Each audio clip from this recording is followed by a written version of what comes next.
नमस्कार, आप तमाम दर्शकों का स्वागत है। मैं हूं मनीष कुमार झा।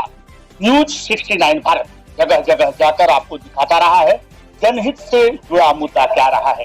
समाचार दिखाना हमारा उद्देश्य नहीं, समाज परिवर्तित करना हमारा उद्देश्य है। इसलिए जगह जगह जाकर मैं आपको वैसे व्यक्तियों से मिलाता रहा हूं जो समाज के लिए खास रहे हैं, जो समाज परिवर्तित करने का ताकत रखते हैं। आज हम मिलने जा रहे हैं स्वामी हंसानंद महाराज गिरी जी से, जो अभी धनबाद की धरती में पधारे हैं। जगह जगह हम आपको जाकर यह दिखाते रहे हैं कि भक्तिमय होता चला जा रहा है समय कोरोना के बाद से। कोरोना ने लोगों को यह सिखा दिया कि हमें अभाव में कैसे जीना है, हमें अपने आप को परिस्थितियों के अनुसार कैसे ढालना है। फिर भी लोग अभी मूढ़ बने हुए हैं, मूल चीज को समझ नहीं पाते हैं। आज महाराज जी से हम मुख्य रूप से यही जानेंगे कि जीवन जीने का तरीका क्या है, सुखी रहने का तरीका क्या है। सर, स्वागत है भी आपका महाराज जी। पहले तो बहुत बहुत धन्यवाद। बहुत अच्छा विषय आपने पूछा, क्योंकि कोरोना काल के बाद लगभग लोग अस्त व्यस्त हो गए, परिवारें सिमट कर रह गई और जीवन जीने के कला के विषय में आपने पूछा तो रामचरितमानस बोलता है संतोषम परम सुखम। संतोषी आदमी ही सुख को प्राप्त कर सकता है। और ये कोरोना काल में सबको पता चला, हम जितने संतोषी रहेंगे उतना ही ठीक रहेगा। व्यापार ठप हो गए, बिजनेस बंद हो गया, फैक्ट्री बंद हो गए, लोग घर में रहने लगे। इसलिए मिल करके परिवार संगठित होकर के रहे, इससे बड़ा सुख का और कोई साधन नहीं हो सकता। महाराज जी, आप जो इस लाइन में आए, यानी कथा वाचन की ओर गए, ये कहाँ से प्रेरणा मिली? और शॉर्ट में आप हमें ये बताने का प्रयास करें कि जो बच्चे आगे भविष्य बनाने जा रहे हैं, उनको किस मार्ग पर चलना चाहिए ताकि वो गलत मार्गों से बचा रहे।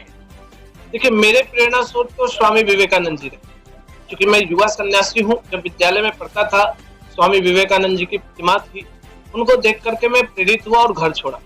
इसलिए मैं युवाओं को बोलूंगा कि वो गलत संगत से बचते हुए अपने आदर्श पुरुष के रूप में स्वामी विवेकानंद हो, रामकृष्ण परमहंस हो, भगत सिंह हो, सुखदेव हो, उनकी कम से कम जीवनी को पढ़ें और अपने आप को उन अनुरूप ढालने का प्रयास करें, जो राष्ट्र और समाज हित को लेकर के अनेक काम किए। जरूरी नहीं सन्यासी होना आवश्यक है। राजगुरु भगत सिंह, सुखदेव, नेताजी सुभाष चंद्र बोस कोई साधु नहीं थे, लेकिन समाज का काम करते हुए वो कोई महापुरुष से कम भी नहीं। अभी अभिभावक भी आते हैं, आपसे मिलते हैं, प्रवचन सुनते हैं, कथा सुनते हैं, उनके लिए क्या संदेश रहेगा ताकि वो अपने बच्चे को संस्कारी बनाए? ये प्रश्न इसलिए पूछा क्योंकि शिक्षा तो है, संस्कार नहीं है। लोग बिल्कुल सही बात है। आज की शिक्षा व्यवस्था उन्नति की तरफ तो जा रहा है, पाश्चात्य की तरफ तो जा रहा है, लेकिन संस्कार विमुक्त शिक्षा है। इसलिए अपने गार्जियनों को, माता पिता का प्रथम कर्तव्य होता है कि अपने बच्चों को संस्कार दें। और संस्कार केवल कथा, प्रवचन, मंदिर आदि से प्राप्त होगा। इसलिए रामचरितमानस में रामचंद्र जी के लिए कहा गया है, प्रातः काल उठ के रघुनाथा, माता पिता गुरु नाम ही माता। यदि अपने माता पिता पुत्र को संस्कारित देंगे तो शायद आने वाले भविष्य में उनको वृद्धाश्रम नहीं जाना पड़ेगा। इसलिए अभी संस्कार दें तो आगे वो उनकी सेवा करेंगे, वही उनके फल और सहारे बनेंगे। अभी जो आप देख रहे हैं, जो बचपन से आप देख रहे होंगे कि पहले माता पिता का लोग सेवा करते, जितना अधिक हम आगे बुद्धिमान हो रहे हैं, यूं कहें कि विज्ञान की ओर बढ़ रहे हैं, हम अपने माता पिता को छोड़ते चले जा रहे हैं, पुनर्जन्म पे विश्वास छोड़ रहे हैं, हम अपने बुजुर्गों का सेवा करना छोड़ रहे हैं। ये आएगा फिर कैसे? क्योंकि कहा जा रहा था कि जब से मोदी जी आएंगे तो एक ऐसा परिवर्तन आएगा ताकि लोग फिर से वही पौराणिक समय में लौट आए। निसंदेह तौर पर एक परिवर्तन तो आ रहा है। लोग इस बार कोरोना महामारी के बाद ये समझ में आया कि परिवार ही साथ दे सकता है और कोई हमारा साथ नहीं दे सकता है। और कहीं ना कहीं यदि हमारे बालक बिगड़ रहे हैं तो इसमें पहला दोष तो माता पिता का ही जाता है। वो संस्कार नहीं दे पा रहे। शिक्षा की गुणवत्ता को देखने के कारण वो संस्कार विहीन हो गए। कॉलेजों में, हॉस्टलों में उनको डाल करके वो इस चीज को भूल गए कि शिक्षा के साथ क्या उस विद्यालय में संस्कार भी है। और संस्कार न देने के कारण ये स्थिति हो रही है। और उन बच्चों को भी ये समझना चाहिए कि यदि आज वो संस्कार विहीन है तो आने वाला भविष्य जो उनका प्रारब्ध बनेगा, वो जब बूढ़े हो जाएंगे तो आने वाला भविष्य मतलब उनका कल जो उनके बच्चे होंगे वो भी उनसे ही सीख करके उनकी भी वही गति करेंगे। इसलिए आने वाले बच्चों को, युवा पीढ़ी को अपने संस्कार को जागृत करना चाहिए। एक प्रश्न बाबा पूछना चाहेंगे आपसे कि अभी जो देख रहे हैं लोग तरह तरह के कष्ट से पीड़ित हैं, अध्यात्म के दृष्टि से देखा जाए तो इसका कारण क्या है और निवारण क्या हो सकता है?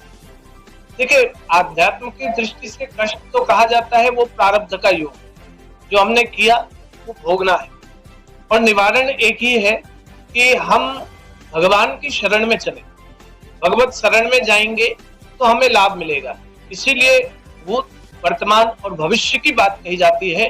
भूत में किए गए फल को वर्तमान में भोगना है और वर्तमान को उज्जवल करके भविष्य को उज्जवल बनाना है। इसलिए भविष्य की चिंता ना करके वर्तमान में जीने का प्रयास करना ही आज के लोगों के निवारण का ये काम हो सकता है। आखिरी प्रश्न चाहेंगे हम आपसे लेना, विज्ञान और अध्यात्म ये दोनों एक दूसरे से जुड़ा हुआ है, कड़ी जुड़ा हुआ है। अभी हम लोग बच्चे को समझा नहीं पा रहे हैं कि हमारा अध्यात्म विज्ञान की जननी है, यानी बाद में विज्ञान आया, हमारा अध्यात्म पहले शोध करके चला था। इसे कैसे समझाए ताकि हमारा देश फिर से विश्व। देखिए, निश्चित तौर पे भारतीय संस्कृति, भारतीय धर्म साइंस से जुड़ा हुआ है। बिना साइंस के वो धर्म नहीं है। हमने पीपल की रक्षा की बात कही, पीपल न काटने की बात कही, कारण क्योंकि पीपल ही एकमात्र ऐसा वृक्ष है जो 24 घंटे ऑक्सीजन देता है। तो हमारे पूर्वजों ने उसको इसलिए बताया कि पीपल की रक्षा की जाए, पीपल को ना काटा जाए। पीपल को काटने से पाप लगता है कि वातावरण में ऑक्सीजन का लेवल हो। हम मनुष्य, हमें ऑक्सीजन की आवश्यकता है।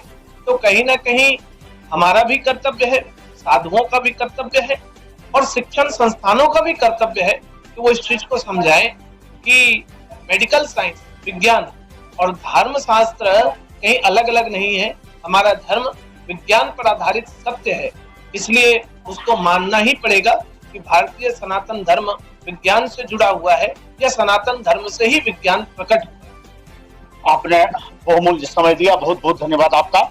आप थे हंसानंद महाराज गिरी जी, जो हमें बता रहे थे कि हम अपने बच्चे को कैसे बनाएं, क्योंकि बच्चे हमारे भविष्य हैं और यदि हम भविष्य का कल्पना करते हैं, उज्जवल भविष्य हो हमारा, इसके लिए जरूरी है हम अपने बच्चे को शिक्षित तो करें, परंतु वह शिक्षा संस्कार युक्त होना चाहिए। अभी हम लोग जिस दिशा में चल रहे हैं, हम सिर्फ चकाचौंध की ओर जाते हैं, हम अपने माता पिता को भूल जाते हैं। यूं कहें कि हम हवा में उड़ना चाहते हैं और आधार छोड़ देना चाहते हैं, जिसका परिणाम आप आज समाज में अलग अलग तरह से देख रहे हैं। जो कुरीतियां हैं, इसी सब का देन है। अभी महाराज जी गोविंदपुर प्रखंड के कालाडीह में श्रीमद् भागवत कथा पुराण का कथा वाचन कर रहे हैं। यदि आप भी इसका आनंद लेना चाहते हैं तो आप यहाँ आए, इनसे मिलें और इनके वचनों को सुनकर अपने जीवन में परिवर्तन लाने का प्रयास करें। दूसरे जगह भी चलेंगे और हम दिखाएंगे आपको कि कौन से व्यक्ति रहे हैं खास हमारे समाज के लिए। अभी हमें अनुमति, नमस्कार।